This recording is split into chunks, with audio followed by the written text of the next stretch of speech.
Puji Bapak Yahweh, kita terus melanjutkan pengajarannya. Kita akan baca kitab Imamat pasal 9. Kita baca ayat 1 sampai 5 aja, tapi nanti saudara baca semua ya. Karena ini semua tentang sesuai judulnya tugas para imam ya. Kita akan baca bersama ayat 1 sampai 5 dari Imamat 9. Dan supaya bacaannya sama, kita baca sebagaimana yang tertulis di depan. Kita baca bersama 3, 4. Dan terjadilah pada hari ke-8, Moshe memanggil Harun dan anak-anaknya serta tua-tua Israel. Dan berkatalah dia kepada Harun, ambillah bagimu seekor anak lembu, anak dari kawanan lembu, sebagai persembahan penghapus dosa. Seekor domba jantan yang sempurna sebagai persembahan bakaran, lalu persembahkanlah ke hadapan Yahweh. Dan engkau harus berbicara kepada Bani Israel dengan mengatakan, ambillah seekor anak kambing sebagai persembahan penghapus dosa, seekor anak lembu, dan seekor anak domba berumur setahun yang sempurna sebagai persembahan bakaran. Seekor lembu jantan dan seekor domba jantan sebagai persembahan pendamaian untuk mengorbankannya di hadapan Yahweh, dan persembahan sajian yang diadon dengan minyak. Karena hari ini Yahweh akan tampak kepada kamu. Dan mereka mengambil apa yang telah Moshe perintahkan dan mempersembahkannya di depan kemah pertemuan. Dan seluruh jemaat itu berdiri di hadapan Yahweh. Haleluya. Silakan duduk. Puji Tuhan, kita mengucap syukur ya. Kita terus coba belajar, terus coba mengerti akan firman Tuhan dengan benar ya. Dikatakan pada hari ke-8. Kenapa hari ke-8? Karena 7 hari yang sebelumnya, sebagaimana tertulis di dalam bab sebelumnya, dikatakan setelah mereka ditabiskan ya, Harun bersama 4 orang anak-anaknya, waktu itu masih 4 ya, Nadab, Abihu, Eleazar dan Itamar ya. Jadi total 5 orang ditabiskan. Setelah ditabiskan artinya dimandikan, pakai pakaian yang minggu lalu kita sudah pelajari itu. Dan saya harapkan saudara pelajari benar-benar ya step-stepnya itu, karena itu adalah seperti apa yang dikatakan dalam kitab Ibrani. Semua yang ditulis dalam kitab Torah itu adalah bayangan yang wujud nyatanya itu digenapkan oleh Yeshua. Jadi kita coba belajar tentang semua itu. Dan berdasarkan ayat-ayat di dalam bab sebelumnya dalam Imamat 8. Dari hari pertama sampai hari ke-7. Ya. Setelah ditabiskan mereka harus berdiam di dalam kemah, tidak boleh keluar. Ya. Dan saya percaya di sana mereka diwajibkan ya untuk terus-menerus memeditasi firman Tuhan ya. Dari hari pertama sampai hari ke-7 ya. Kalau kita bayangkan hari pertama sampai hari ke-7 ya, kalau kita coba tafsirkan kan boleh kan, hari pertama hari ke-7 sampai ke hari ke-7 itu kan dari hari Minggu sampai hari ke Sabtu ya. Kalau kita coba ya, karena kita juga harus sangat berhati-hati ya. Karena di luar sana kan ada juga orang-orang yang karena mempunyai pandangan yang kurang luas, sehingga menafsirkan banyak hal tentang ibadah. Ya kelihatannya bagus, tetapi kalau menurut pandangan saya itu kurang tepat. Umpamanya hari ibadah adalah hari Sabat. Siapa yang ibadah hari Minggu itu menyembah berhala. Pernah saudara dengar gitu enggak? Ya. Kan semua hari itu hari Tuhan. Ya. Lo itu apa namanya? Sunday berarti menyembah dewa matahari. Lo itu Saturnus, semua itu kan Saturday kan Saturnus. Kita harus sangat berhati-hati memang ya. Kelihatannya bagus. Tetapi salah mengerti bahwa semua hari itu hari Tuhan. Kalau kita baca di dalam ayat sebelumnya, selama 7 hari, kalau kita nyatakan umpamanya dari hari Minggu sampai hari ke-7, hari Sabatnya kan, loh itu kan mereka beribadah terus dalam rumah Tuhan. Hari ke-8 itu kalau dibilang ya hari Minggu kan, ya ibadah juga. Jadi harus sangat berhati-hati ya. Jangan sampai kita terpengaruh dengan perkataan-perkataan di luar sana. Ya. Seolah-olah menganggap bahwa ibadah itu harus hari Sabat. Kalau yang ibadah hari Minggu itu menyembah kepada berhala. Lu bagaimana sih? Ya. Itu kan pikiran yang kalau saya katakan ya pikiran yang picik. Karena bagi orang yang percaya semua hari itu hari Tuhan. Ya. Kalau hari Minggu ya kita kan hidup hari Minggu. Kita hidup ya karena kemurahan Tuhan. Dan kita harus tetap juga berdoa. Betul nggak? Kalau ada orang yang bilang itu penyembah berhala. Kok hari Minggu sembahyang nggak? Kepada siapa kau sembahyang? Umpamanya nggak datang ke rumah ibadah, katakanlah di rumah. Betul nggak? Kita fair-fair aja. Ya. Ibadah di rumah. Lo kau nyembah siapa kalau kau bilang hari Minggu itu nyembah berhala? Artinya kita belajar. Ya. Memang kita mau hidup kudus. Tapi jangan langsung seolah-olah dalam tanda kutip menghakimi. Orang yang mau ibadah hari Senin, Selasa, Rebo, Kamis, Jumat, Sabtu, Minggu. Ya nggak jadi masalah. Nggak jadi masalah. Karena kita harus mengerti bahwa Sabat artinya istirahat. Rest day. Rest day. Ya. Ada beberapa tempat yang pernah kami layani. Ya. Mereka memang punya hari-hari tertentu di mana mereka bisa berkumpul dan ibadah. Bukan hari Sabtu, bukan hari Minggu. Ya. Ada beberapa tempat, ada yang hari Kamis, ya macam-macam lah. Ya. Hari Kamis mereka satu kampung itu ibadah. Karena memang itu hari istirahatnya dia. Artinya kita belajar dari apa yang kita dengar di media-media, ya. Jangan sampai kita terpengaruh. Ya. Memang kalau dibilang, oh Sunday itu kan hari dewa matahari. Loh, semua hari-hari Tuhan. Kan kalau kita baca dari kitab Kejadian, hari pertama sampai hari ke-7 Tuhan bilang semuanya baik. Walaupun kemudian manusia jatuh dalam dosa. Tetapi jangan langsung menghakimi bahwa mentang-mentang, oh kan hari Sabat berdasarkan firman Tuhan. Memang hari Sabat, tetapi ingat ya, berkali-kali saya ingatkan kepada kita semua. Contoh aja. 7 hari raya. Ya. Hari Paskah, ya itu kan kalau berdasarkan kita lihat aja lah. Supaya saudara jelas ya, kalau nanti ada orang yang ini bisa dijelaskan supaya jangan kita langsung menghakimi dengan cara pikir kita sendiri, ya. Kita lihat Imamat pasal ke-23 ayat ke-5 sampai ke ayat ke-5 dan 6 lah gitu ya. Pada bulan pertama pada hari ke-14 bulan itu, di antara sore dan petang itulah Paskah bagi Yahweh. Pada hari ke-15 pada bulan itu, itulah perayaan hari raya roti tidak beragi Yahweh selama 7 hari. Kita andai-andai ini, kita andai aja.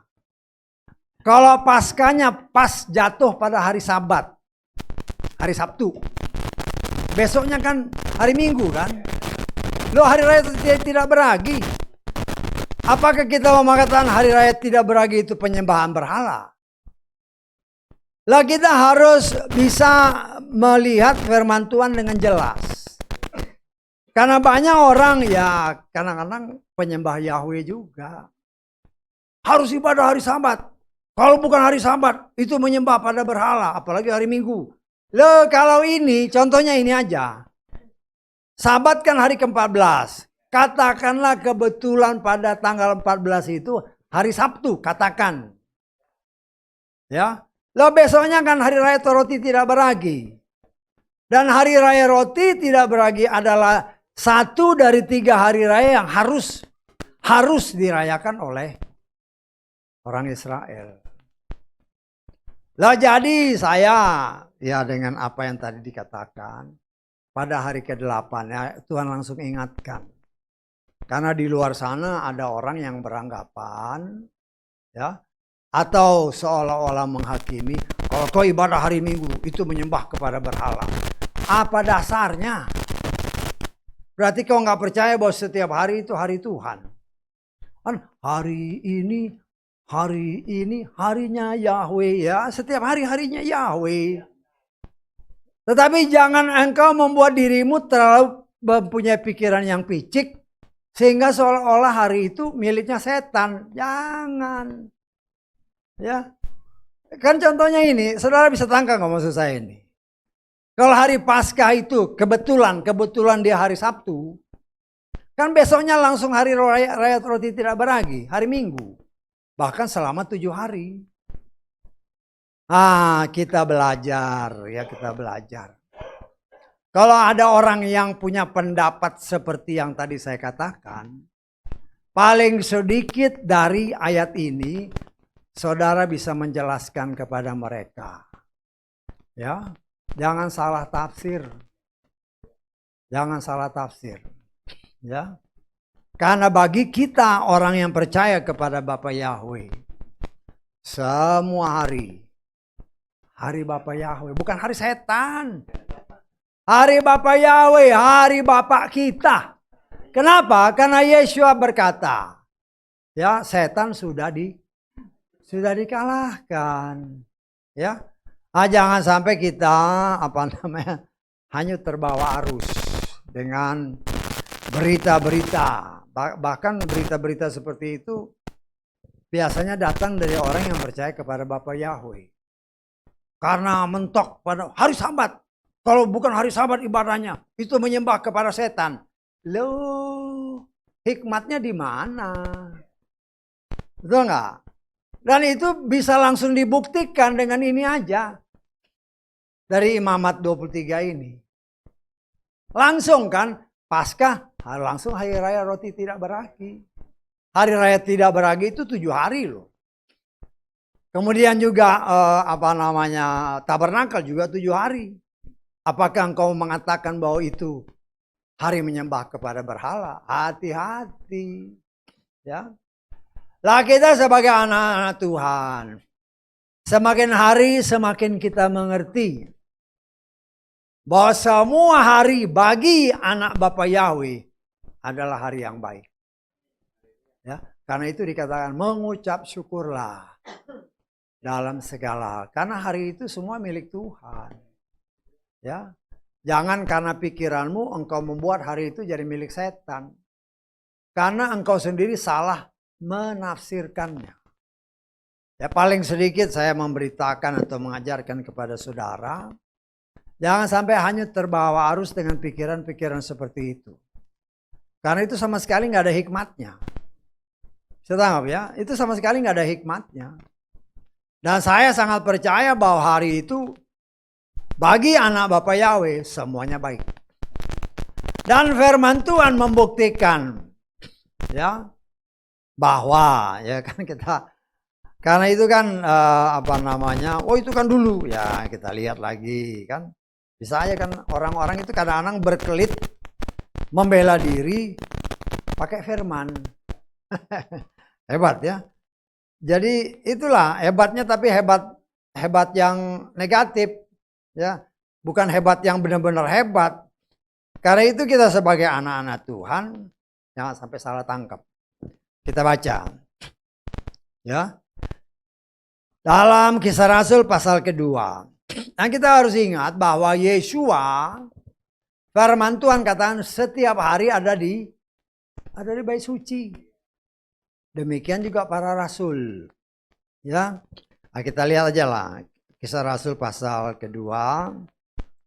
Kita baca ayat ke-46. Ini tentang para rasul ya. Setiap hari, perhatikan setiap hari sambil bertekun dengan sekia sekata di dalam apa? Bait suci. Ya. Di dalam bait suci artinya mereka tetap muja-muji memuliakan Tuhan. Apakah engkau berani berkata ini menyembah kepada berhala? Jangan membuat jiwamu itu jadi picik karena engkau tidak memiliki pengenalan, pengetahuan yang penuh dan benar akan Tuhan. Sehingga dapat menyesatkan banyak orang karena pikiran-pikiranmu yang salah. Karena itu dikatakan oleh firman Tuhan, milikilah pengetahuan, pengenalan yang penuh dan benar tentang firman. Sehingga kita tidak akan bisa tersesatkan dengan berbagai macam ajaran-ajaran yang bermunculan saat ini. Ya, kita mengucap syukur lah ya. Oleh kemurahan Tuhan pelan tapi pasti dibuka. Sehingga pernyataan Tuhan Torah itu hanya bayangan. Kan kita sudah baca kan di dalam Ibrani pasal 10. Hanya bayangan. Ya minggu kemarin dibuka lagi kan. Walaupun itu berkali-kali dibuka. Ya. Talit itu hanya bayangan. Wujud nyatanya Roh Kudus. Jangan sampai kita mempunyai pikiran yang pecik. Karena talit itu tidak bisa mengajar. Hanya mengingatkan. Lo kalau talitnya nggak dipakai. Ya ambiar semua. Lupa semua. Lo sekarang ini kita tidak bisa lagi main-main. Kalau seandainya ada orang yang bertanya. Ya, kenapa kau ibadah tidak pakai talit? Saudara bisa jelaskan. Itu adalah bayangan. Torah adalah bayangan berdasarkan kitab Ibrani pasal ke-10 ayat 1 dan seterusnya. Dan itu namanya bayangan, gak kelihatan. Ya namanya bayangan kan. Wujud nyatanya adalah Roh Kudus sudah dianugerahkan. Ya. Namanya bayangan dia nggak bisa ngajar, hanya nginget aja. Tapi kalau Roh Kudus dia bisa ngajarin, dia bisa ngingetin, dia bisa menolong. Kenapa? Karena Roh Kudus itu adalah Roh Bapa Yahweh sendiri. Ya. Jadi kalau umpamanya ada orang yang nanya itu gembalamu kok nggak pakai talit, saudara sudah harus bisa jawab. Karena talit itu berdasarkan Ibrani pasal 10. Adalah bayangan dari wujud nyatanya. Yaitu Roh Kudus. Sayangnya banyak orang, khususnya pengikut penyembah Bapa Yahweh, lebih percaya talit daripada Roh Kudus. Lucu kan? Lucu. Bahkan mengapa kalau saya pakai ini, waduh, saya punya kayaknya wibawa saya naik. Waduh. Kayak istilah apa tuh namanya? Ya pokoknya seolah naik dalam hati saya nih. Dalam hati saya. Kayak pakai jimat aja. Terus saudara tanya sama orang yang pakai jimat. Ya. Kalau dia pakai jimat seolah-olah dia yang paling hebat. Lu tuh kayak gitu. Ya. Kenapa? Karena salah mengerti. Dan saya katakan orang-orang seperti ini hanya ngikut-ngikut tetapi tidak mengerti. Jangan mengikuti orang Yahudi. Memang keselamatan itu dari orang Yahudi. Tetapi sampai saat ini, sebagian besar orang Yahudi belum percaya Yesua. Karena belum percaya dan belum menerima dia sebagai Tuhan dan Juru Selamat, Roh Kudusnya belum ada. Belum dicurahkan. Karena itu mereka pakai talit terus. Tetapi ada saatnya, kata firman Tuhan, baik dalam Yesaya, dalam Yeskiel, dalam Ibrani. Dia akan memberikan roh yang baru, jiwa yang baru, dan menulis Torah itu dalam hati orang pilihannya. Apabila bilangan orang pilihan di luar Yesaya sudah digenapi, maka roh ini akan kembali kepada mereka, baru mata mereka celik plak. Dan saya percaya waktu itu saya tidak perlu lagi talit. Ya. Kenapa? Karena mereka sudah ngerti.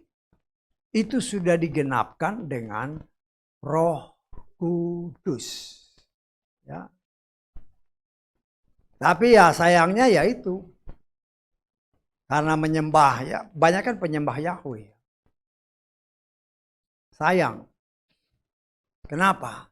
Lo karena lebih percaya talit daripada percaya Roh Kudus. Sehingga banyak hal yang seharusnya Tuhan mau singkapkan, yang menyingkapkan ikan Roh Kudus. Kan dikatakan dia akan mengajar, dia akan mengingatkan, dia menolong. Karena tanpa Roh Kudus kita tidak mungkin bisa mengerti firman Tuhan. Tidak mungkin bisa mempraktekkan firman Tuhan. Gak bisa. Ya. Jadi bagi saya yang Tuhan percaya untuk menyatakan, kita harus buka aja. Karena waktunya sudah amat sangat dekat. Masa anugerah sudah hampir ditutup. Karena Roh Kudus sekarang sudah sampai di daerah Jazirah Arab sana. Just one more step, dia kembali kepada bangsa pilihannya. Israel. Ketika itu masa anugerah sudah tertutup. Dan kalau masa anugerah sudah tertutup, kata firman Tuhan, engkau cari firman udah gak ketemu lagi. Ya, lapar dan haus akan firman, tapi gak bisa diketemukan lagi. Kenapa? Karena masanya sudah diberikan kembali kepada bangsa pilihan. 2000 tahun lebih orang non-Yahudi mendapatkan anugerah. Bukan setahun 2 tahun ya, 2000 tahun. Sejak mereka menolak Yesua. Maka anugerah diberikan kepada bangsa non-Yahudi. Yaitu saudara dan saya termasuk di dalam. 2000 tahun inilah kesempatan bagi kita. Ya, selama 2000 tahun kan bangsa pilihan menderita. Ya karena salah mereka sendiri. Karena mereka menolak. Tetapi akan datang waktunya, ya, bagi bangsa ini, dia akan kembali. Kita baca ya 1-2 ayat ya, hanya untuk menguatkan kita. Di dalam Yeskiel, salah satunya lah di Yesaya juga ada, Yeskiel ada, Ibrani ada. Kita baca Yeskiel 36 lah. Ayat ke-26 mulai.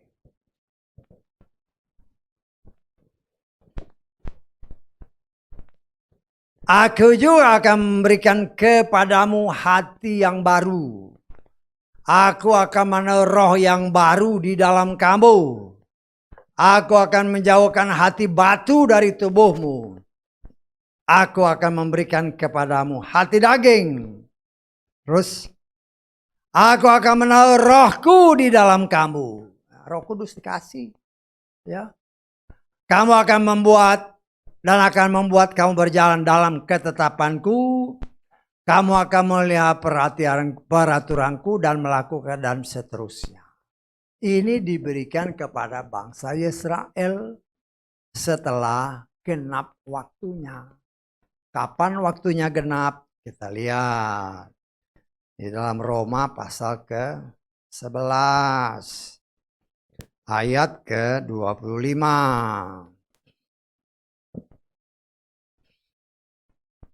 Ya, kita harus melihat di sini secara jelas bagaimana Tuhan beracara terhadap bangsa pilihannya, ya. Bangsa pilihannya, jadi ya kita harus sangat berhati-hati. Sebab aku tidak ingin kamu tidak mengetahui rahasia ini. Ini rahasia. Saudara-saudara. Supaya kamu jangan menganggap bijaksana terhadap dirimu sendiri bahwa, perhatikan, kekerasan hati dari sebagian Israel telah terjadi sampai apa? Penggenapan bangsa-bangsa lain tiba. Dan dengan demikian seluruh Israel akan diselamatkan. Sama seperti tertulis, dia yang membebaskan datang dari Sion, dia akan menyingkirkan kefasikan dari Yakub. Ya, kita harus berhati-hati ya, karena dikatakan di sana kan semua Israel akan selamat. Ya, nah kita lihat supaya ngerti ya. Saya harapkan saudara ngerti. Kita lihat di dalam Roma pasal ke-9. Ayat ke-6.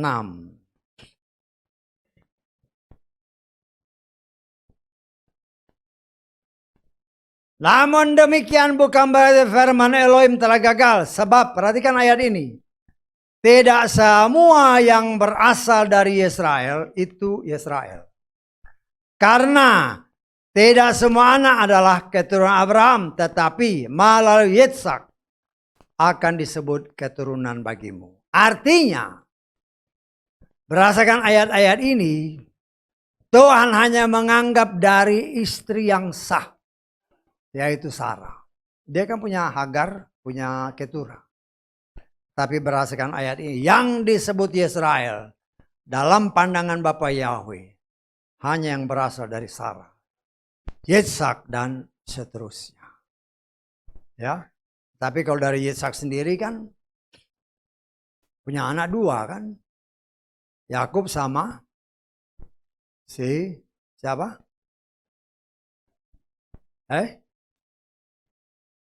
Anaknya Ishak.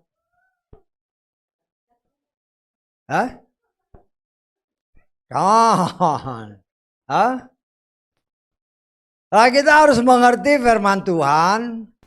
Jangan sampai kita salah. Karena ada hubungannya dengan ayat ini. Kita lihat Maleakhi pasal ke-1. Ya.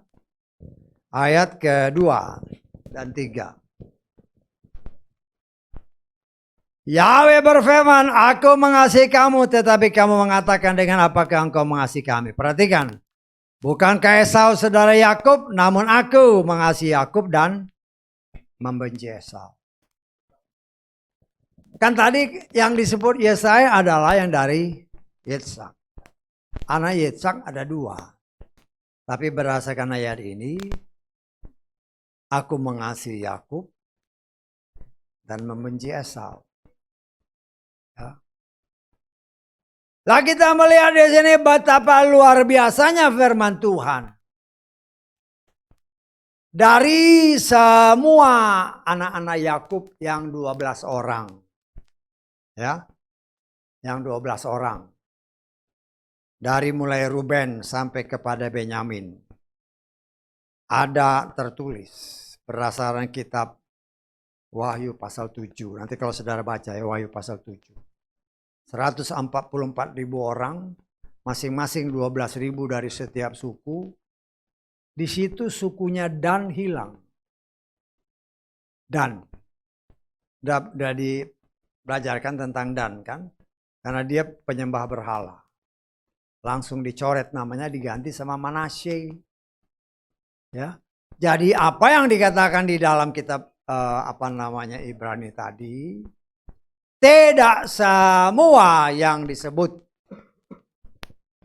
keturunan Yitzhak itu pun toh masih dipilah-pilah lagi. Ya. 12 orang murid Yeshua. 12-nya pilihan Tuhan. Tetapi satu tidak setia. Itu orang Ibrani. Saudaraku yang dikasih oleh Bapak Yahweh, kita melihat di sini sangat luar biasa cara Tuhan untuk mengajar dan mengingatkan kita. Hati-hati. Apabila ada pendapat-pendapat di luar sana, kamu ngapain ibadah Sabat sama hari Minggu? Hari Minggu itu menyembah berhala. saudara sudah bisa jawab. Amin. Saudara bisa jawab. Jawab dengan firman, jangan dengan otak. Jawab dengan otakmu. Hati-hati. Karena itu saya kasih ayatnya tadi dalam kitab Imamat 23. Tetangga ya. Dan ingat bahwa semua hari adalah hari Bapa Yahweh. Nah, saudaraku yang dikasih oleh Bapa Yahweh, kita melihat di sini. Kalau kita ya karena membaca firman ini kan sepotong. Ya. Tugas imam. Ya. Dalam hal ini Harun dan waktu itu masih 4 orang anaknya. Nadab, Abihu, Eleazar dan Itamar. Tapi nanti kalau kita baca di dalam Imamat pasal 10, Nadab dan Abihu, saya tafsirkan anak yang pertama dan kedua. Karena nama ini yang disebutkan dahulu. Karena kekurang hati-hatian. Karena tidak menyimak aturan-aturan dari Bapa Yahweh. Ya, sedang melayani Tuhan. Karena tidak sesuai firman Tuhan. Dibinasakan oleh Tuhan. Itu melayani loh. Itu melayani Tuhan. Tetapi tidak sesuai dengan apa yang Tuhan perintahkan. Dibinasakan oleh Tuhan. Artinya, saudara dan saya juga harus hati-hati. Ya.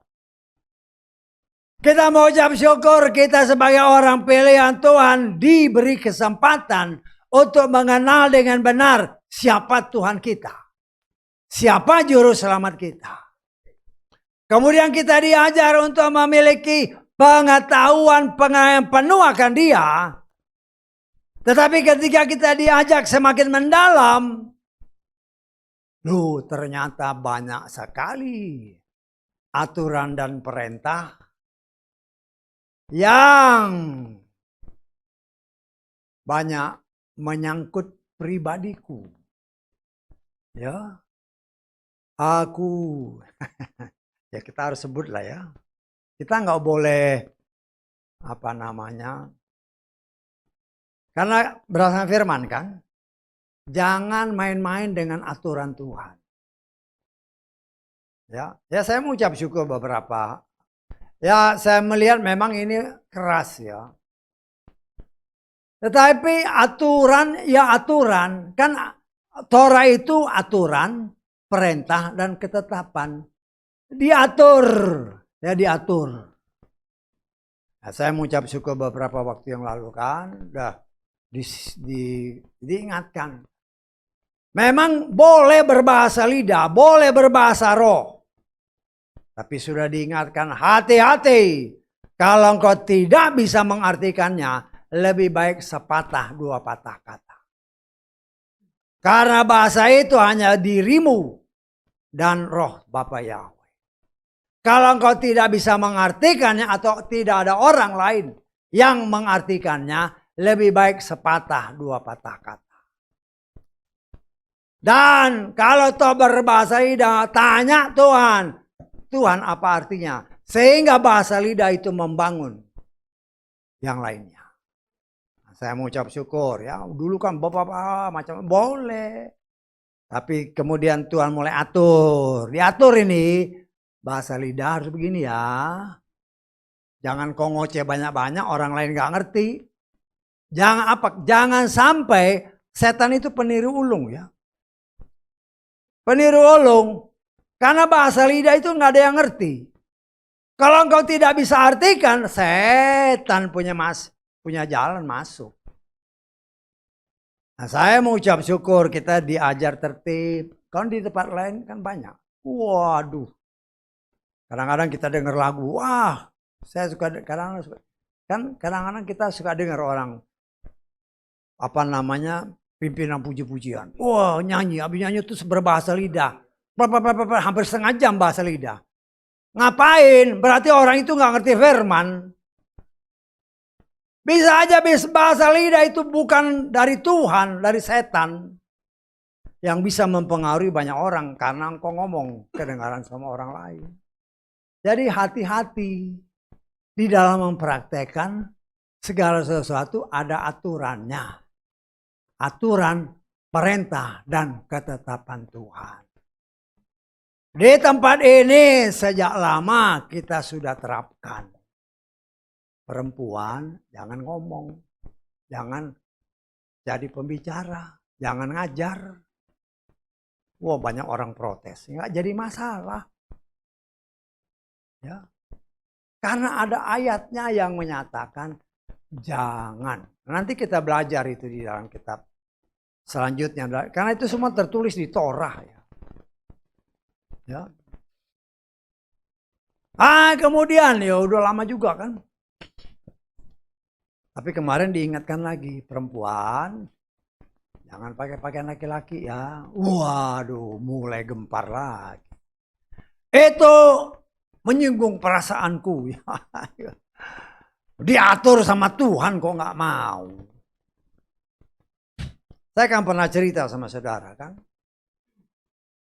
Karena itu kebetulan menyangkut salah seorang teman saya. Ya tahun 60-an, saya lupa persisnya. Dulu saya bergereja di salah satu gereja yang terkenal di daerah Menteng sana. Di dekat Taman Surapati, Jakarta Pusat. Tahun 60-an. Saya pernah saksikan. Tapi ya nggak apa-apa lah dikasih ingat lagi. Ya teman saya ini ya Indo, Belanda. Cantik orangnya, ada 2 kembar lagi. Tinggi-tinggi orangnya. Cantik-cantik. Wah, masuk ke tempat ibadah. Pakai celana panjang. Kayak jeans. Jeans waktu itu lagi terkenal. Waduh, semua mata lihat. Ih, gak sopan. Ih, menjijikkan. Wah, gitu komentarnya. Sekarang naik mimbar. Pakai jeans. Aduh. Begitu mudahnya aturan Tuhan dilanggar. Tetapi inilah yang saya berkali-kali ingatkan. Inilah zaman gereja terakhir, gereja Laodikia. Laodikia berdasarkan arti umumnya adalah zaman hak asasi. Persamaan hak. Laki-laki sama dengan perempuan. Punya hak yang sama. Kalau laki-laki boleh naik mimbar, kenapa perempuan enggak? Saya dulu rapi. Ya sudah. Ya. Jangan sampai nanti Matius 7 menyatakan. Ketika pengadilan. Ya, Tuhan, saya sudah khotbah. Wah, mantap deh. Saya sudah melakukan mujizat. Demi namamu. Apa yang Yesua katakan? Hanyalah engkau pembuat kejahatan. Engkau tidak melakukan apa yang Tuhan firmankan. Apalagi dalam hal ibadah. Ya. Tuhan itu tidak berubah. Ibrani pasal 13 ayat 8. Coba kita lihat. Ya, kita harus ngerti ya bahwa Tuhan itu setia kepada firman-Nya. Ibrani 13 ayat ke-8 ya. Yesua Hamasiah. Yesua adalah firman. Firman tetap sama kemarin, hari ini, bahkan sampai selamanya. Yesua Hamasiah firman itu tetap sama, tidak berubah. Tidak berubah oleh zaman. Zaman boleh berubah. Tetapi firmanku tinggal tetap. Dan dalam kitab Timotius jelas dikatakan, dia itu setia kepada firman-Nya. Karena firman itu pribadinya dan dia tidak mungkin menyangkali dirinya. Karena itu kalau kita melihat, ya beberapa contoh lah. Supaya ngerti, ya. Kita lihat Lukas pasal ketiga. Lukas pasal ketiga. Ayat ke-23.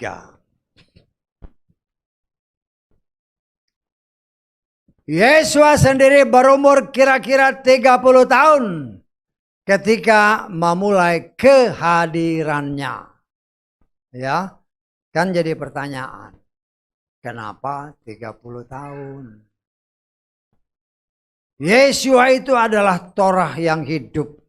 Ya, kita coba lihat dalam Bilangan pasal keempat. Bilangan pasal keempat, salah satu ayat aja lah ya, karena di situ banyak sekali ayat yang menyatakan kenapa harus 30 tahun. Ya. Kita baca ayat 1 sampai 3 lah. Yahweh berfirman kepada Mose dan Harun dengan mengatakan, Ambillah jumlah keturunan Kehat dari antara keturunan Lewi menurut kaum-kaum mereka, menurut keluarga leluhur mereka. Perhatikan, dari yang berumur 30 tahun dan seterusnya. Nah, kalau saudara baca di dalam kitab Bilangan pasal 4 ini, orang Lewi melaksanakan tugas keimaman mulai umur 30 tahun. Saya tanggap. Karena itulah Yesua memulai pelayanannya umur 30 tahun. Yesua itu adalah Torah yang hidup. Dan dia tidak mungkin melanggar Torahnya. Ya. Karena itu dikatakan di dalam kitab Matius pasal 19 ayat 29. Tidak ada satupun ayat yang menyatakan Yesua memerintahkan perempuan pergi melayani. Nggak ada ayatnya. Dan ayat itu banyak orang yang tidak memperhatikan. Ya. Tetapi kita melihat di sini segala sesuatu, ujilah segala sesuatu. Ya, peganglah yang baik. Yang baik itu hanya yang berasal dari Tuhan. Yesus berkata, tidak ada yang baik kecuali Elohim, kecuali firman. Jadi diujinya semua dengan firman.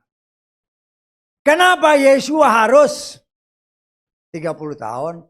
Semua imam mulai melaksanakan tugasnya berdasarkan kitab Torah pada umur 30 tahun. Artinya ya, kita bisa menafsirkan semua anak-anak Harun. Paling sedikit yang paling kecil itu umurnya 30 tahun. Saya tanggap ya. Kan dia punya 4 orang anak. Nadab, Abihu, Eleazar, Itamar. Jadi berdasarkan ayat ini pasti si yang paling kecil. Saya tafsirkan yang paling kecil ya. Karena diurutnya seperti itu namanya. Jadi tafsiran saya Itamar itu paling sedikit 30 tahun. Usia yang dapat dipandang sudah dewasa, matang. Dan kita melihat di sini, ya, Tuhan memberikan tugas hanya kepada keturunan Harun. Sampai saat ini, orang Israel sangat setia kepada Torah. Walaupun harus kita akui, banyak di antara mereka yang sampai saat ini, karena kekerasan hati, belum percaya.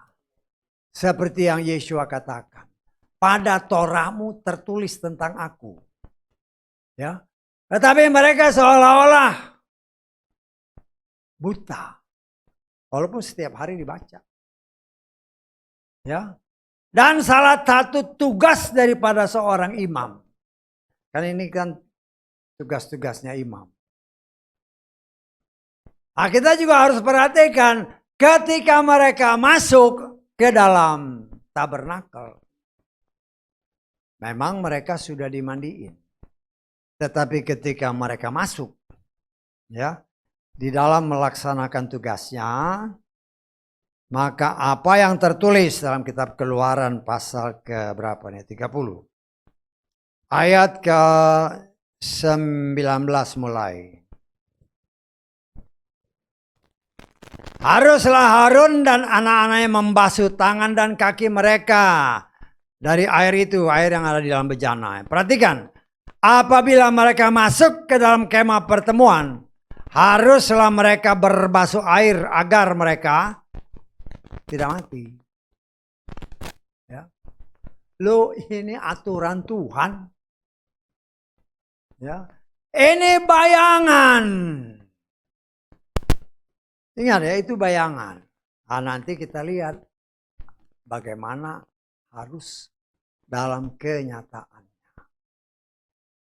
Jadi memang yang kita baca ini tadi kan bakar korban.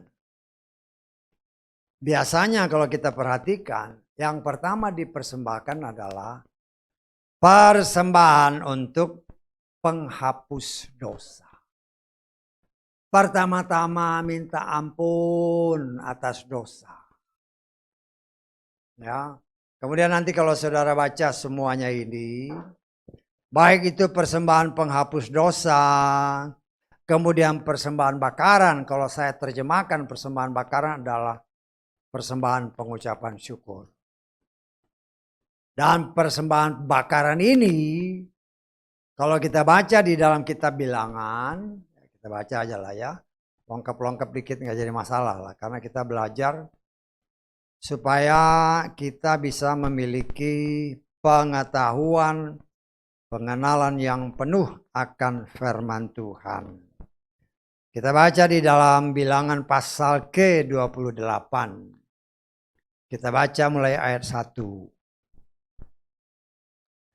Berfirmanlah Yahweh kepada Mose dengan mengatakan, suruhlah Bani Israel, katakan kepada mereka, haruslah kamu memelihara persembahanku, rotiku, untuk mempersembahkannya kepadaku pada waktu yang telah ditentukan sebagai persembahan api-apian, bau harum yang menenangkan aku. Dan engkau harus berkata kepada mereka, inilah persembahan api-apian yang harus engkau persembahkan kepada Yahweh, 2 ekor anak domba berumur setahun yang sempurna, sebagai persembahan bakaran terus menerus setiap hari. Kalau saudara baca, pagi dipersembahkan, sore dipersembahkan. Paling sedikit untuk ini 2 ekor. Ya, dipersembahkan sama si imam. Nah, ini kan nanti ada persembahan Sabat, itu lain lagi. Terus persembahan bulanan, lain lagi. Persembahan juga untuk hari-hari raya, yang 7 hari raya kan kita sudah diingatkan kemarin kan. Ada untuk hari-hari khusus, harus sekian, harus sekian, harus sekian.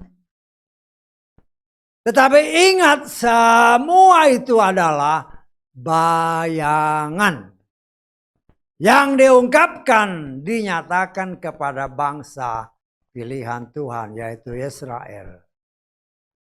Tetapi bagi saudara dan saya yang hidup pada zaman ini, sebagaimana tertulis, kita baca di dalam kitab Ibrani pasal ke-10. Ya, kita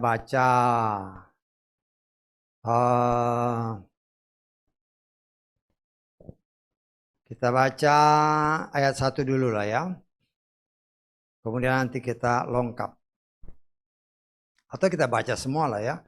Lengkap-lengkap nanti kelewatan. Ya, sampai ke ayat ke-6 dulu. Sebab Torah yang mengandung bayangan. Jadi Torah itu bayangan hal-hal yang baik yang akan segera datang. Ya, sekarang sudah datang. Karena digenapkan dengan Yeshua.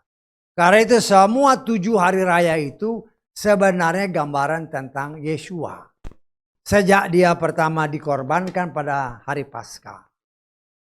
Sampai hari raya Tabernakel. Di mana dia bertabernakel. Itulah yang saya tafsirkan. Ya, kita akan hidup bersama dengan dia. Di langit yang baru, bumi yang baru. Ya, dari 7 hari raya nanti ya kita lihat nanti. Kita sudah belajar itu ya. Hanya kadang-kadang dilengkap-lengkap. Kita lihat bagaimana cara Tuhan bekerja. Bukan semata-mata gambaran dari perkara itu tidak pernah dapat menyempurnakan mereka yang datang setiap tahun dengan korban-korban yang sama. Yang persembahkan secara terus-menerus. Karenanya, bukankah hal-hal itu akan berhenti dipersembahkan, berhubung mereka yang beribadah tidak seorang pun memiliki kesadaran akan dosa, bahkan setelah sekali ditahirkan. Tetapi dengan hal-hal itu setiap tahun selalu ada pengikat dosa-dosa. Perhatikan, sebab mustahil darah lembu jantan dan kambing jantan menghapuskan dosa-dosa. Karena itu, ketika datang ke dunia ini dia berkata, korban dan persembahan sajian tidak engkau ingini, tetapi sebuah tubuh telah engkau sediakan bagiku. Perhatikan, persembahan bakaran, persembahan penghapus dosa tidak engkau minta, dan seterusnya. Ya. Jadi semua itu bayangan. Wujud nyatanya kalau nanti saudara baca semua, ya kita baca aja lah. Lalu aku berkata, lihatlah aku datang dalam gulungan kitab. Telah tertulis tentang aku untuk melakukan kehendakmu ya Elohim. Ketika di atas mengatakan korban dan persembahan sajian, persembahan bakaran, persembahan penghapus dosa, apa saja yang dipersembahkan berdasarkan Torah, tidak engkau ingini, bahkan tidak engkau minta. Lalu ia berkata, lihatlah aku datang untuk melakukan kehendakmu ya Elohim. Maka dia meruntuhkan yang pertama, supaya dia dapat menegakkan yang kedua. Yang dalam kehendaknya itu kitalah yang telah dikuduskan melalui apa? Persembahan tubuh Hamasya sekali untuk selamanya. Bayangannya adalah Torah. Bayangannya adalah persembahan penghapus dosa, persembahan bakaran, persembahan pendamaian, roti sajian. Tetapi tertulis, darah lembu, darah domba tidak mungkin menghapus dosa. Tidak ada sesuatu yang tidak berdosa. Yang tidak berdosa itu hanya Tuhan. Karena itu hanya Tuhan yang harus turun, yang bisa menghapus dosa kita. Karena itu dia katakan, Yeshua diturunkan. Bapa Yahweh sendiri turun dalam wujud Yeshua. Karena itu dikatakan dalam kitab tadi, dalam kitabmu telah tertulis tentang aku, dan kita sudah belajar beberapa waktu yang lalu. Itu sudah nyata di dalam kitab Keluaran pasal 12. Tentang Paskah. Ya. Tentang Paskah. Karena jelas dikatakan, kan banyak orang ya yang karena ya banyak faktor lah. Ya, kita mau jawab syukur oleh kemurahan Tuhan. Kita boleh mendapatkan pembukaan. Ya.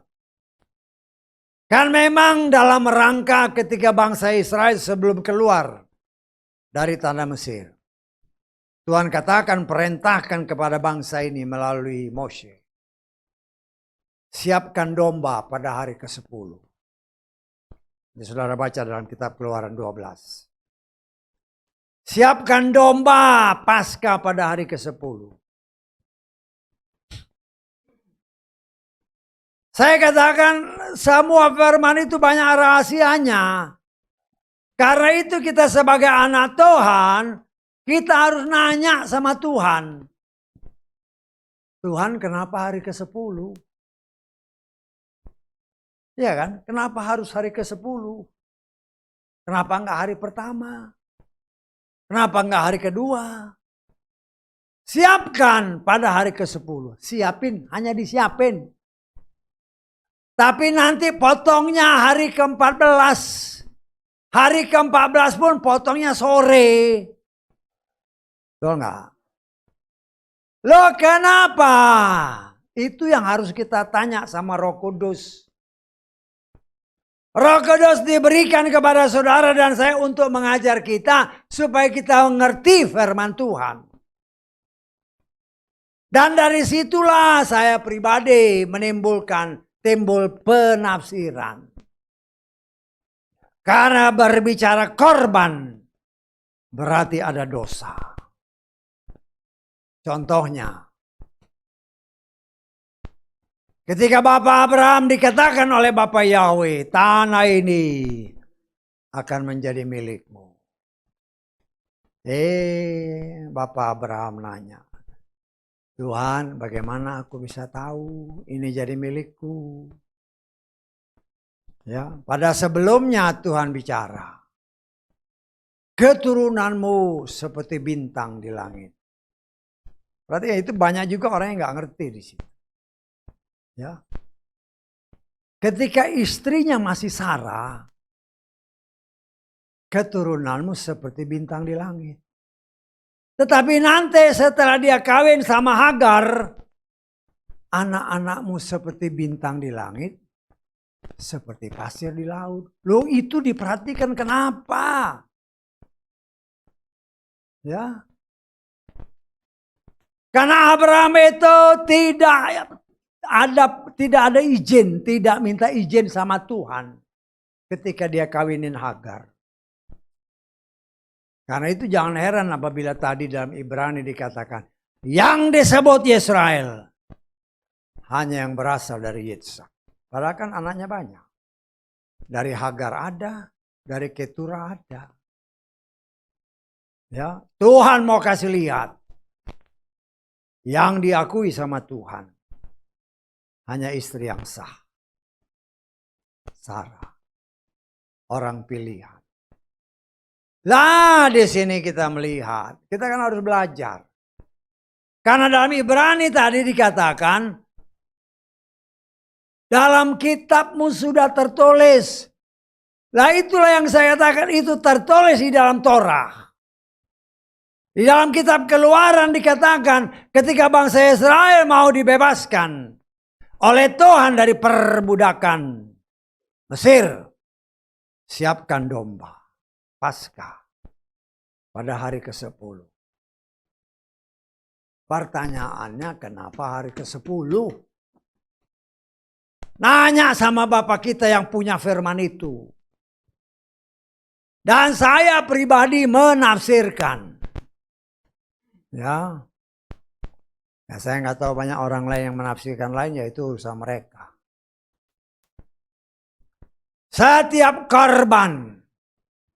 Kan ketika tadi Bapak Yahweh bilang kepada waktu Abraham nanya kan, bagaimana saya tahu Tuhan? Tuhan gak bilang dia berdosa.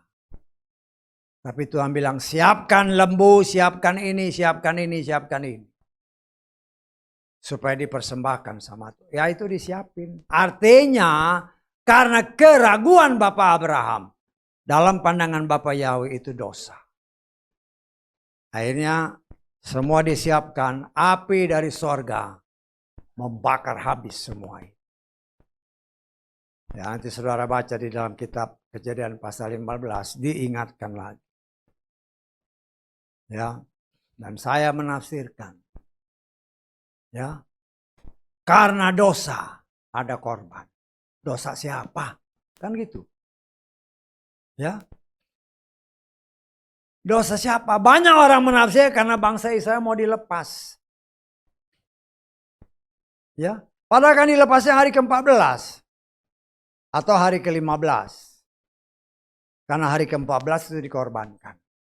Sesuai dengan apa yang kita baca dalam Imamat tadi. Paskah hari ke-14 bulan Nisan. Lah Roh Kudus berkenan menyingkapkannya. Pada hari ke-10 itulah Adam dan Hawa jatuh dalam dosa. Dosa memang tidak disebut. Sama seperti Abraham tadi. Tidak disebut itu dosa. Ya. Tetapi saya menafsirkan pada hari ke-10. Adam dan Hawa jatuh dalam dosa. Ya. Loh kalau kita kembangkan lagi. Kita harus proaktif lah ya, ngembangkan. Kok bisa sih si Adam dan Hawa itu digoda sama setan? Bukankah Adam dan Hawa itu ada di Taman Eden dan Taman Eden itu dijaga? Tanpa izin Tuhan tidak mungkin si setan bisa masuk. Ada situlah terus berkembang. Ya ini kita rewind ya. Supaya saudara matang benar-benar.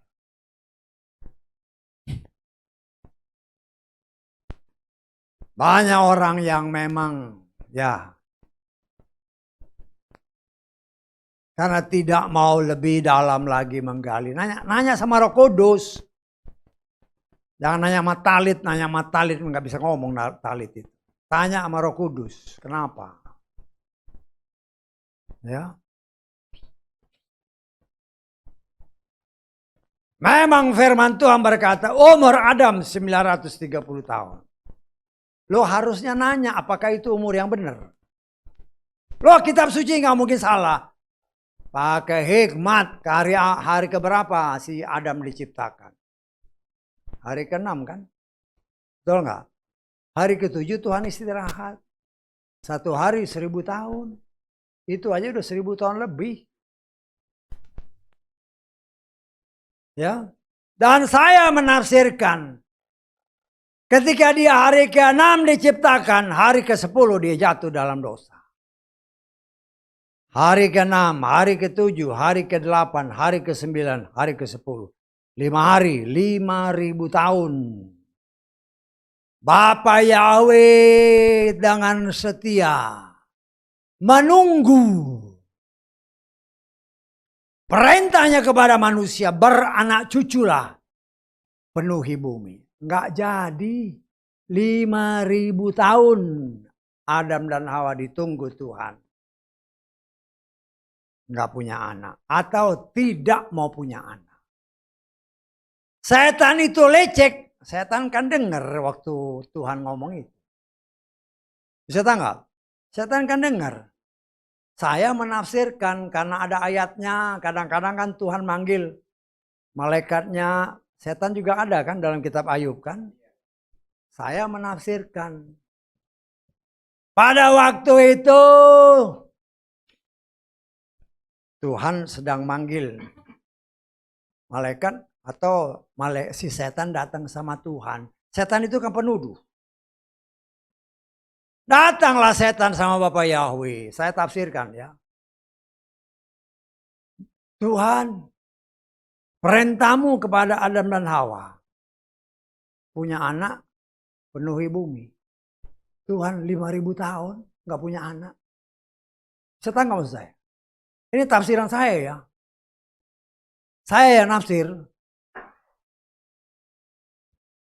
Loh, bukan Tuhan mengabulkan permohonan si setan. Tetapi 5000 tahun ditunggu. Bukan 5 tahun, bukan 50. 5000 tahun. Gak punya anak. Atau tidak mau punya anak. Nah, setan tahu perintah itu. Dia bojoklah Tuhan. Karena setan gak mungkin masuk ke Taman Eden tanpa izin Tuhan. Ya, karena Tuhan juga kesal. Ini kok membangkang gak mau punya anak. Ya, Tuhan kasih green light.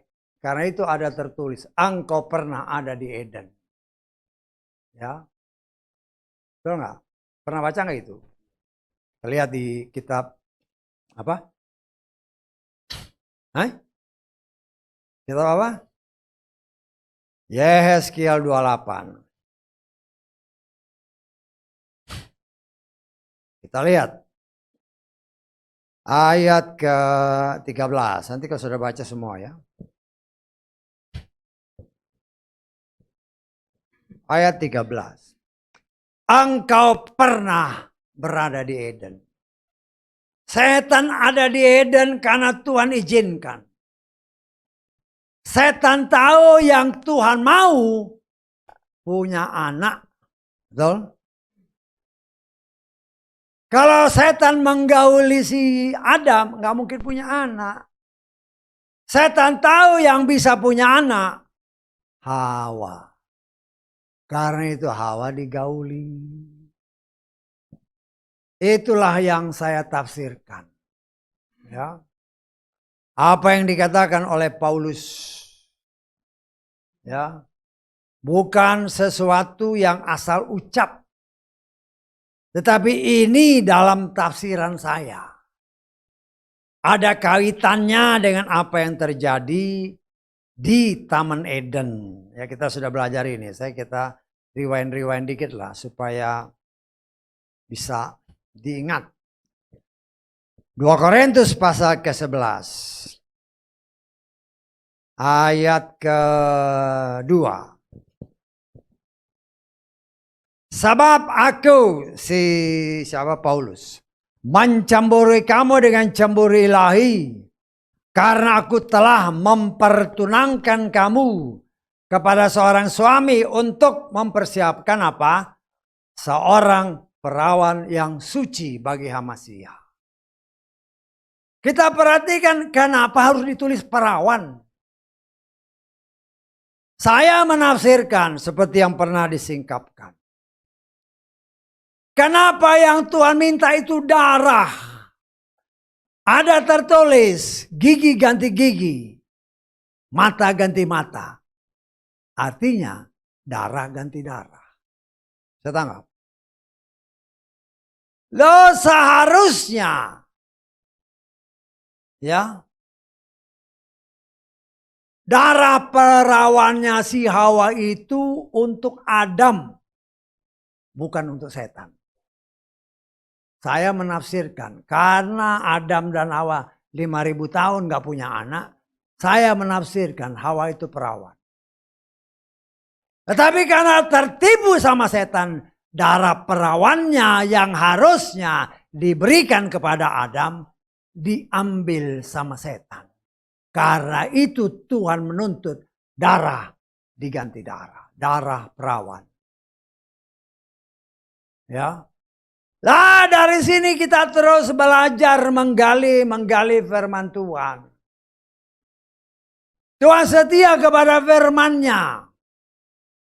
Termasuk tata ibadah ini. Tuhan membukakan kepada kita dengan caranya. Setiap orang kan punya karunia untuk menerima pembukaan rahasia firman Tuhan. Walaupun saya sangat menyadari banyak orang, termasuk mereka yang pernah ada di sini, nggak percaya kalau Kain itu anak setan, nggak percaya. Ya. Tetapi padahal itu kalau saudara baca dalam kitab Tawarikh, tidak ada ayatnya yang menyatakan bahwa Kain itu keturunan Adam. Nggak ada ayatnya. Nggak ada ayatnya. Karena terkecoh dengan ayat di dalam, ya bukan terkecoh lah. Karena tidak menyimak ayat itu benar-benar. Sehingga apa yang tertulis dalam kitab Kejadian pasal ke-4, ya, kalau kita tidak simak baik-baik, kita baca aja. Kejadian pasal 4 ayat 1. Adam bersetubuh dengan Hawa istrinya dan mengandunglah dia. Lalu melahirkan Kain dan berkatalah, aku telah memperoleh seorang pria dari Yahweh. Perhatikan baik-baik ya. Semua pekerjaan setan tidak akan Tuhan buka. Contoh. Pada mulanya. Kejadian 1 kita baca ayat 1 mulai. Dan ayat 2. Kejadian 1 ayat 1 dan 2.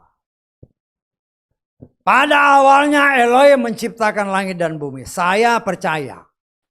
Ketika Tuhan menciptakan ini. Semua sempurna. Setuju? Amin? Ya. Tapi kemudian. Bumi menjadi tidak berbentuk. Kenapa? Sedangkan bumi menjadi tidak berbentuk, hampa, gelap. Dan di atas permukaan samudera ada roh Elohim yang mengeram di atas. Kenapa? Semua orang, para teolog dan ya semua yang menganggap diri ahli, merasa yakin ada pekerjaan setan yang merusak. Tetapi yang harus kita lihat, yang harus saya tekankan, pekerjaan setan tidak ditulis sama Tuhan. Bahwa setan mengerjakan ini, mengerjakan ini, mengerjakan. Nggak ada ayatnya. Lah inilah yang terjadi dalam kitab Kejadian pasal 4. Yang ditonjolkan hanya Adam bersetubuh dengan Hawa.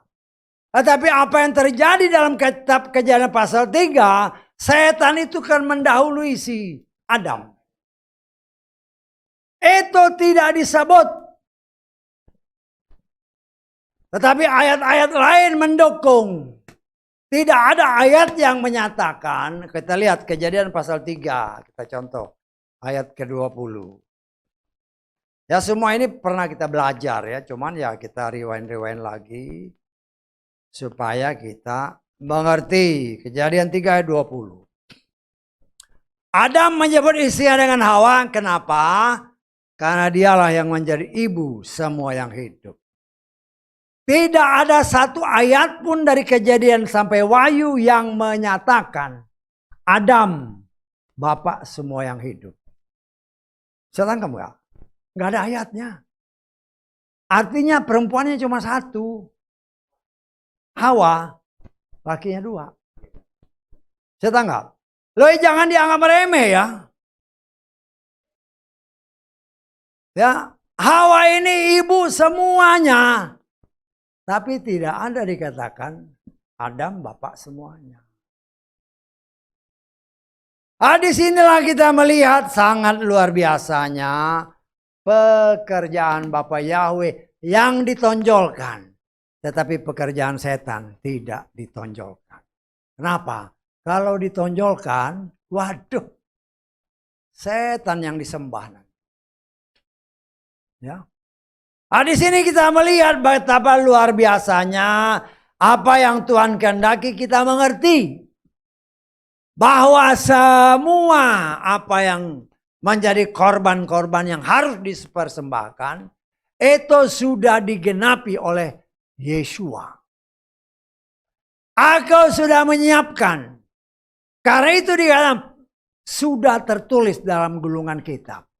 Nah golongan kitab inilah yang saya katakan tadi kitab Keluaran. Ya, kenapa hari ke-10? Pada hari itulah Adam dan Hawa jatuh. Tetapi korbannya, dombanya simpan sampai hari ke-14. Nanti sembelihnya sore ya. Antara Adam sampai Yeshua 4.000 tahun, 4 hari.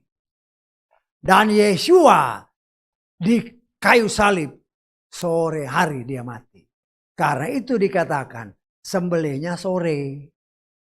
Loh itu satu bayangan karena penggenapannya dilakukan oleh Yeshua. Dia mati pada kurang lebih jam 3 jam 4 sore. Itu sudah dinyatakan di dalam gulungan kitabmu, kata Ibrani tadi. Saya tangkap. Loh kita coba belajar. Semakin dalam, semakin kita mengerti. Torah ini telah digenapkan oleh Yeshua. Terus bagaimana? Apa yang harus kita lakukan? Ya. Artinya setiap kita mau beribadah kepada Bapa Yahweh, jangan lupa minta ampun dosa. Kan tadi persembahan penghapus dosa. Jangan lupa persembahan bakaran, mengucap syukur. Persembahan perdamaian karena kita oleh perbuatan Yeshua di kayu salib. Bagi orang yang percaya kepada Dia, kita sudah diperdamaikan. Kita sudah dibenarkan. Karena kita sudah dibenarkan, maka hubungan kita dengan Bapa Yahweh. Kita baca dalam Roma pasal ke-5 ayat ke-1.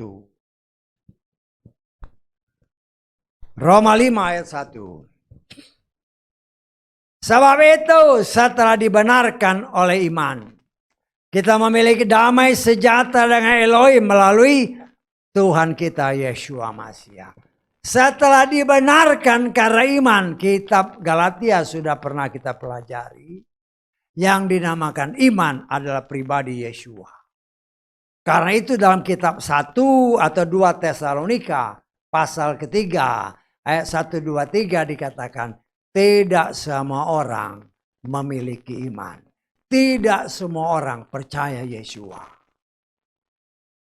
Tetapi karena kita yang percaya sudah dibenarkan karena iman kepada Yeshua, maka hubungan kita dengan Bapa kita penuh dengan damai sejahtera. Saya tangkap. Kita belajar. Kita belajar untuk mengerti. Tanpa Dia tidak mungkin kita bisa masuk surga. Gak bisa. Tuhan sudah tetapkan ini aturannya. Ini ketetapannya. Ini perintahnya. Tetapi kenyataan membuktikan. Ketika pada akhir zaman disingkapkan. Banyak orang yang menolak. Bahkan banyak mereka yang menamakan diri pelayan Tuhan. Ini sudah kadung. Sudah terlambat. Sudah terlanjur. Kasihan jemaatnya. Kasihan jemaatnya. Kalau pelayan Tuhan ngomong kayak gitu. Ya. Sudah terlambat. Terlambat kalau masa anugerah sudah lewat, itu terlambat. Tetapi selama masih ada masa anugerah, belum terlambat, beritakan. Tetapi karena banyak orang yang menamakan diri memiliki 5 jawatan. Kalau saya beritakan, jemaat bubar. Akhirnya dia memberitakan hanya yang enak di telinga. Sesuai apa yang dikatakan oleh kitab Timotius. Akan datang waktunya orang hanya mau mendengarkan segala sesuatu yang enak di telinga. Sehingga tidak lagi orang mau mengikuti aturan, perintah dan ketetapan. Dan seperti apa yang saya katakan. Oh, nanti minggu depan kita belajar tentang bagaimana si Nadab Abihu ini. Tuhan setia kepada firman. Engkau tidak mengikuti aturan, perintah dan ketetapan dalam ibadah. Jangan harap bisa bertemu dengan Bapa Yahweh di surga. Saudara bisa bayangkan kalau beberapa waktu yang lalu kan. Kan sekarang banyak orang nyanyi-nyanyi, wah di altar kelihatannya hebat. Tapi pakai pakaian laki-laki. Ya. Loh, kita harus tegas ya. Saya sebagai pelayan Tuhan harus tegas, harus berani ngomong. Dalam pandangan Tuhan itu kekejian. Keji. Apakah yang keji? Tuhan akan persilakan masuk. Tidak, Tuhan setia kepada firman-Nya. Engkau tidak setia kepada firman-Nya, engkau binasa. Karena itu jangan heran apabila Yeshua sendiri berkata, banyak yang dipanggil, tapi sedikit yang terpilih. Kita belajar. Belajar untuk mempraktekkan semua apa yang telah diatur. Semua apa yang telah ditetapkan. Semua apa yang diperintahkan. Itulah Torah. Coba jalani. Ya. Bisa aja orang punya 5 jawatan termasuk saya. Kalau memberitakan yang tidak sesuai. Engkau harus berani menolak. Kenapa? Karena kita mau selamat. Ya, kita kan manusia, saya juga manusia, bisa aja saya salah. Karena itu saya coba, ketika ini diberitakan, karena ada rekaman saya dengar. Kalau itu salah saya harus berani koreksi. Karena saya tidak mau membawa seberita yang bukan dari Tuhan. Ya, kalau saya memberitakan salah, saya juga bisa masuk neraka, saya nggak mau. Karena itu saya harus memberitakan apa yang dari Tuhan. Saudara selamat, saya selamat. Bukan untuk mengenakkan telinga manusia, tapi mengenakkan telinga Bapakku. Karena kita mentaati apa yang Dia firmankan. Karena itu saudaraku, tugas seorang imam. Ya, memang banyak. Ya, bukan saja membakar korban. Ya, tapi dia juga bertugas untuk membakar dupa. Dupa, doa-doa. Kan berbicara dupa, berbicara doa-doa. Yang harus dinaikkan oleh seorang imam. Saudara kepala-kepala rumah tangga, engkau imam. Doakan keluargamu. Doakan keluarga besarmu. Doa. Doa orang yang dibenarkan bila yakin didoakan, besar kuasa. Kita belajar. Kita belajar. Melakukan semua yang difirmankan. Nah, saya percaya Tuhanlah yang akan terus menyempurnakan kita. Ya. Sehingga kita jangan sampai ibadah capek-capek terus masuk neraka. Mau ngapain? Loh, saya jelas-jelas aja ya. Mau ngapain kita datang ke tempat ibadah terus masuk neraka? Mau ngapain? Kita ibadah karena itu perintah Tuhan. Dan karena kita menjalankan perintah, ada janjinya. Kalau engkau setia, ada tempat yang disediakan. Ada tertulis, hai hambaku yang setia, masuklah ke tempat Tuhanmu. Itulah yang kita imani. Karena itu selama masih ada kesempatan, kata kitab Roma pasal 11 tadi kan, pergunakanlah waktu yang ada.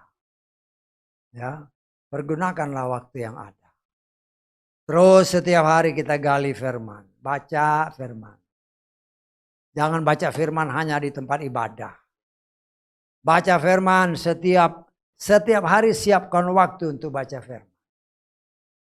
Karena ketika kita baca firman, percaya Tuhan setia sama firman-Nya. Ketika engkau baca firman, kau dengar. Ketika kau dengar, iman ditambahkan. Dan salah satu kewajiban seorang imam, sebagaimana tertulis, kita baca satu ayat terakhir, Ulangan pasal 17. Ulangan pasal ke-17. Ayat ke-18. Namun harus terjadi ketika dia duduk, ya seorang raja ya, di atas tatanya, tata kerajaannya. Maka dia harus menulis baginya salinan Torah ini pada sebuah buku. Dari apa yang ada di hadapan imam-imam orang Lewi. Terus ia harus ada bersamanya, ia harus berhadapan dengannya sepanjang masa hidupnya. Sehingga dia dapat belajar takut akan Yahweh Elohimnya dengan berpegang pada semua perkataan Torah ini dan ketetapan-ketetapan ini untuk melakukannya.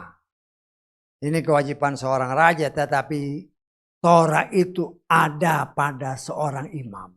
Saudara dan saya adalah imam-imam yang dipersiapkan Tuhan. Artinya kewajiban kita membaca firman itu setiap saat. Jangan beri waktu sisa, tapi siapkan waktu untuk baca firman. Berdiam diri. Kalau istilah orang banyak, saat teduh bersama Tuhan. Sehingga kita benar-benar mengenal Tuhan kita dengan benar. Haleluya. Amin.